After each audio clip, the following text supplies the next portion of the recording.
आप सभी को जय श्री श्याम। कैसे हैं आप सब? उम्मीद से बच्चे होंगे। प्रेमियों, आज की वीडियो में हम बात करेंगे कि एकादशी व्रत करने से पहले संकल्प लेना क्यों जरूरी होता है और संकल्प क्यों लिया जाता है। संकल्प के बगैर हमारी मनोकामना क्यों पूरी नहीं होती।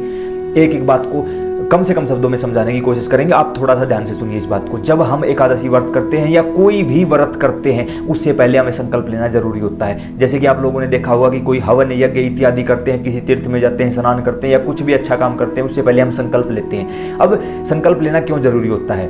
अब हजारों की भीड़ है, हजारों व्यक्ति एकादशी का या किसी अन्य व्रत त्योहार का व्रत करते हैं, तो ऐसे में भगवान किसकी सुने? उसके लिए सबसे पहले भगवान की नज़रों में हमें आना पड़ता है, हमें अपने आप को पेश करना पड़ता है कि मैं ये हूँ।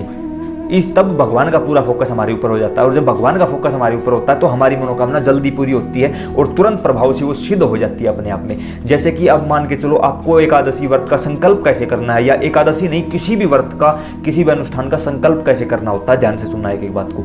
सबसे पहले अपने पूजा स्थान पर बैठिए, घर में हो, मंदिर में हो, कहीं भी हो, अपने पूजा स्थान पर बैठिए। उसके बाद दीपक प्रज्वलित करिए। दीपक जलाते समय हाथ में घंटी जरूर बजनी चाहिए। घंटी नहीं बजाओगे तब तक कोई भी देवता जागृत रूप में नहीं आएंगे। अब अपने दाएं हाथ में जल लीजिए, थोड़ा सा जल लीजिए। कोशिश करिए कि गंगा जल ना लिया जाए, या तो यमुना जल लीजिए एकादशी के व्रत में, या सादा जल ले लीजिए, कोई दिक्कत नहीं होगी। आप हाथ में थोड़ा सा जल रखें और फिर बोलें कि हे श्री नारायण भगवान, मेरा नाम ये है, मेरा गोत्र ये है, मेरे गांव का नाम, मेरे पिता का नाम या पति का नाम ये है, और मैं इस मनोकामना के साथ आपका एकादशी व्रत कर रहा हूं, कर रही हूं। जब आप इतना बोलते हो ना, तब उसी समय आपके घर के कुल देवता, पितर देवता और कुल देवी तीनों एक्टिव मोड में शुरू हो जाते हैं। उसी समय उनके पास वो जागृत हो जाते हैं तुरंत कि हमारे घर के किसी सदस्य ने नारायण भगवान के श्री चरणों तक कोई अरदास पहुंचाई है। वो आपकी अरदास को वहां पहुंचाते हैं, हम नहीं पहुंचा सकते। क्यों? क्योंकि जैसे मान के चलो हमारे देश की प्राइम मिनिस्टर हैं, अब क्या हम उनसे डायरेक्ट मिल सकते? नहीं मिल सकते। उनसे मिलने से पहले हमें हजारों फॉर्मेलिटीज कंप्लीट करनी होंगी। उसी प्रकार नारायण तक अपनी बात पहुंचाने से पहले भी हमें यही काम करना पड़ेगा, हमें संकल्प लेना पड़ेगा, तब हमारी बात जाकर अन्य देवताओं के जरिए वहां तक पहुंचेगी। अब इस बात को ध्यान में रखते हुए आपको जो जल हाथ में है, यही संकल्प लेना है कि हे समस्त दैवीय शक्तियों, आप मेरे इस संकल्प को पूरा करवाने में मेरी सहायता करें, और कहना कि ठाकुर जी, यहाँ हम आपका व्रत पूरा करते हैं, वहाँ आप हमारी मनोकामना पूरी कर दीजिए, हमारी ये मनोकामना बता दीजिए उनको, और फिर ऐसे करके जल छोड़ दीजिए। यहाँ अंगुलियों के माध्यम से जल नीचे जाना चाहिए, ठीक है? अंगुलियों के माध्यम से जल को नीचे छोड़ दीजिए। यह आपने संकल्प ले लिया है।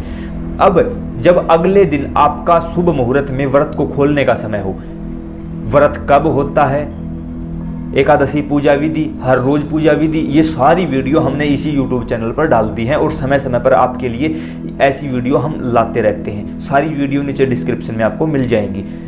अब अगले दिन जब आपके व्रत खुलने का समय हो, सबसे पहले भगवान को भोग लगाना। भोग लगाने से पहले फिर से दीपक जलाओ और हाथ में जल लो, और कहना कि ठाकुर जी, मैंने जो संकल्प लिया था व्रत पूरा करने का, समस्त दैवीय शक्तियों ने मेरा संकल्प पूरा करवाया, इसके लिए हम आपके आभारी हैं, और हमने तो अपना संकल्प पूरा कर दिया है, अब आप भी हमारी मनोकामना पूरी कर दीजिए। वही मेरा नाम ये है, गोत्र ये है, गांव ये है, जगह ये है, पिता का नाम, पति का नाम ये है, और मेरी ये मनोकामना थी। फिर से याद दिलाओ, फिर से याद दिलाओ भगवान को, और दोबारा अंगुलियों के माध्यम से उस जल को नीचे छोड़ दो। आपने अपना संकल्प पूरा कर लिया। भगवान को भोग लगाओ, फिर खुद भोजन ग्रहण करो। गौ माता को रोटी खिलाओ, कोई संत आए हुए हैं उनको, कोई ब्राह्मण है उनको जिमाओ, फिर खुद भोजन ग्रहण करो।